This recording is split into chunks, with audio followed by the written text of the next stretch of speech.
आज हम करेंगे पाठ कैसे करें कहानी का नाट्य रूपांतरण। इस पाठ को हम बहुत ही इंटरेस्टिंग वे में बहुत ही मजेदार तरीके से समझने वाले हैं। और सिर्फ इतना ही नहीं, इस चैप्टर के एक्सरसाइज क्वेश्चन, इस चैप्टर के इंपॉर्टेंट क्वेश्चन और इसी चैप्टर के एमसीक्यू टाइप क्वेश्चन भी हम इस वीडियो में बात करेंगे। तो आज हमारे साथ अंत तक बने रहिएगा। तो आइए शुरू करते हैं। नमस्ते, मेरा नाम आशीष है। देखो बच्चों, इस पूरे पाठ में क्या बताया है एक बार दो चार लाइन में मुझसे सुन लो, ताकि जब मैं ये पूरे पाठ के बारे में बताऊं तो आपको ये पूरा पाठ बहुत अच्छे से समझ में आ जाए। चैप्टर का नेम देखो, कैसे करें कहानी का नाट्य रूपांतरण। कहानी का नाट्य रूपांतरण करना है। कहानी का नाट्य रूपांतरण कैसे होगा?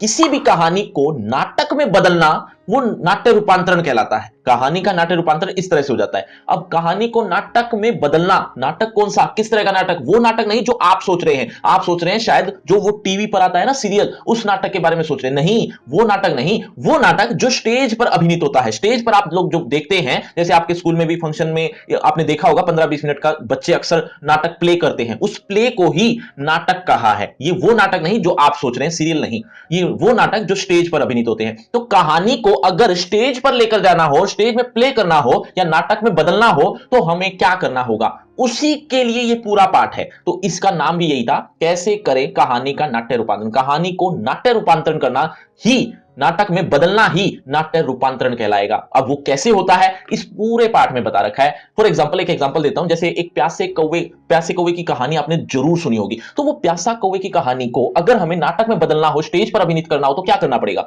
एक आदमी, एक पात्र जो कौवा बनेगा, है ना, कौवा बन गया। कौवा बनने के बाद उसको कौवे जैसी एक्टिंग करनी पड़ेगी, वैसा ही अभिनय करना होगा। उसके बाद उसको अब प्यास लगी है, तो वो कुछ इस तरह से एक्सप्रेशन देगा कि उसको, यानी लोगों को पता चले कि उसे प्यास लगी है। इस तरह से एक्टिंग करते हुए ये स्टेज पर अभिनीत हो रहा है, स्टेज पर प्ले हो रहा है। ये प्यासे कौवे की कहानी को ही नाट्य रूपांतरण कहेंगे। समझ में आ गया? इसी के बारे में ये पूरा पाठ है। लेकिन क्या सिर्फ इतना सा ही है, सिंपल सा ही है? नहीं, इसके बारे में और क्या क्या है कि स्टेप वाइज किस तरह से आप किसी भी कहानी को नाटक में बदल सकते हो, इसके बारे में पूरा पाठ है। और क्या है, नाटक में बदलते हुए किन किन बातों का ध्यान रखना है, क्या क्या दिक्कतें आती हैं और उन दिक्कतों का क्या क्या सॉल्यूशन होता है, इन सब बातों को इस पूरे पाठ में बताया है। दरअसल कहानी को बताना, कहानी को कहना, कहानी को लिखना ये आसान काम है, लेकिन किसी कहानी को नाटक में बदलना या नाटक में बदलकर स्टेज पर अभिनीत करवाना ये बहुत मुश्किल काम है। तो इस तरह की छोटी छोटी मगर बड़ी बड़ी बातें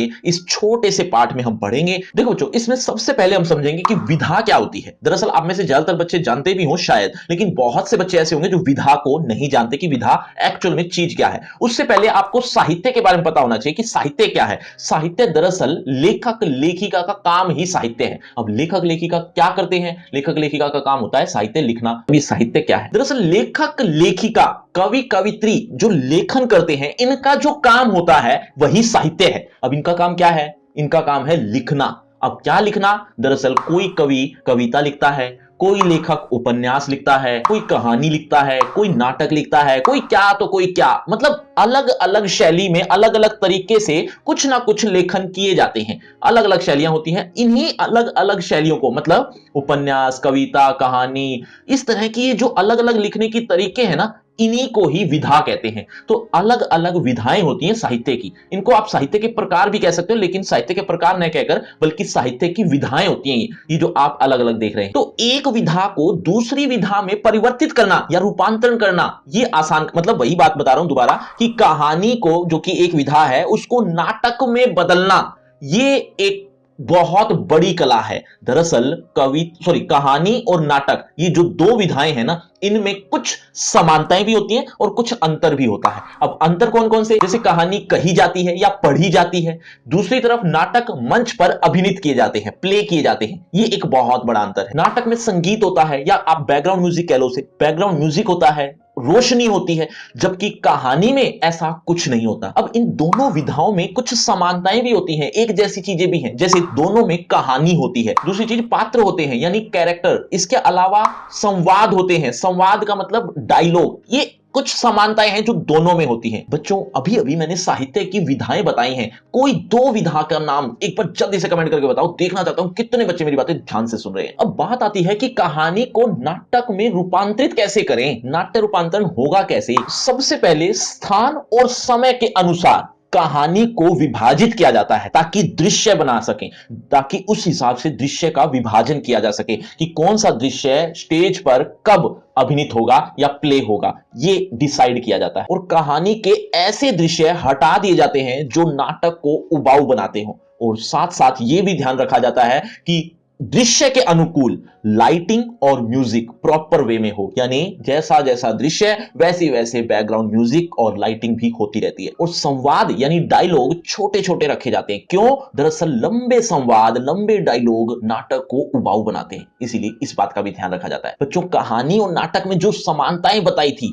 वो कोई दो ही बता दो, अगर आप सुन पाए तो। देखना चाहता हूं कितने बच्चे मेरी बातें अभी तक भी ध्यान से सुन रहे हैं। एक बार जल्दी से कमेंट करके बताओ दो समानताएं। अब समस्याएं, दरअसल कहानी को नाटक में बदलते हुए कुछ समस्याएं भी आती हैं। ऐसा नहीं कि बहुत स्मूथली काम हो गया, दरअसल समस्याएं भी आती हैं। और सबसे बड़ी समस्या तो ये कि जो पात्र कुछ सोच रहा है वो नाटक में कैसे प्रस्तुत किया जाए। कहानी में तो प्रस्तुत हो जाता है, कहानी में तो लिख दिया जाता है कि यह पात्र, मतलब कोई भी वो मोहन, रोहन, सोहन जो भी नाम है, उस पात्र, वह पात्र सोच रहा है, और सोचते हुए क्या सोच रहा है वो भी बता दिया जाता है। इस तरह से काम खत्म हो जाता है कहानी में, कहानी को लिखते समय। लेकिन ये बात नाटक में कैसे प्रस्तुत की जाए कि कोई आदमी या कोई पात्र खड़ा है और वो कुछ सोच रहा है, और क्या सोच रहा है क्या कैसे बताया जाए। हालांकि आजकल इसका सॉल्यूशन है, दरअसल वॉइस ओवर के नाम से। वॉइस ओवर एक ऐसी टेक्निक है जिससे ऐसा लगता है जैसे पात्र कुछ सोच रहा है, और क्या सोच रहा है वो भी पता चलता रहता है। मतलब एक पात्र जो सिर्फ एक्टिंग कर रहा है सोचने की, और पीछे से वॉइस ओवर से उस आवाज आ रही है कि वो क्या सोच रहा है। वो ऐसा लगता है जैसे वो मन मन में कुछ सोच रहा है, और वो क्या सोच रहा है वो बातों में वो पता चलता है सामने वाले दृश्यों को, दर्शकों को। वैसे अगर कहानी का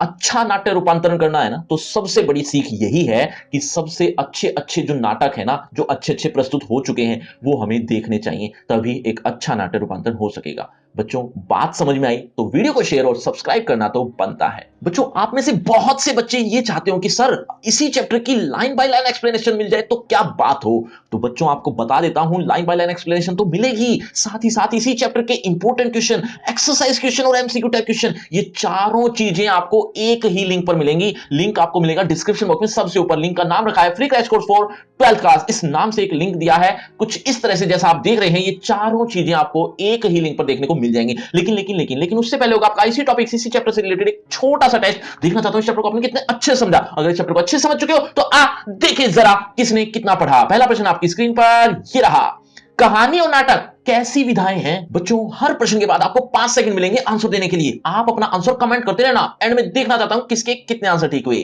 कहानी और नाटक कैसी विधाएं हैं, आपके ऑप्शन आपकी स्क्रीन पर। ए समान, ऑप्शन बी अलग अलग, सी विपरीत, डी मिलती जुलती। आपके 5 सेकंड होते हैं अब। 5 4 3 2 1 0। सही उत्तर है ऑप्शन बी, अलग अलग। चलिए बच्चों, अगले प्रश्न की तरफ। अगला प्रश्न, नाटक में कैसे पात्र होने चाहिए, आपके ऑप्शन। ए सजीव, बी निर्जीव, सी कठपुतली, डी रूड।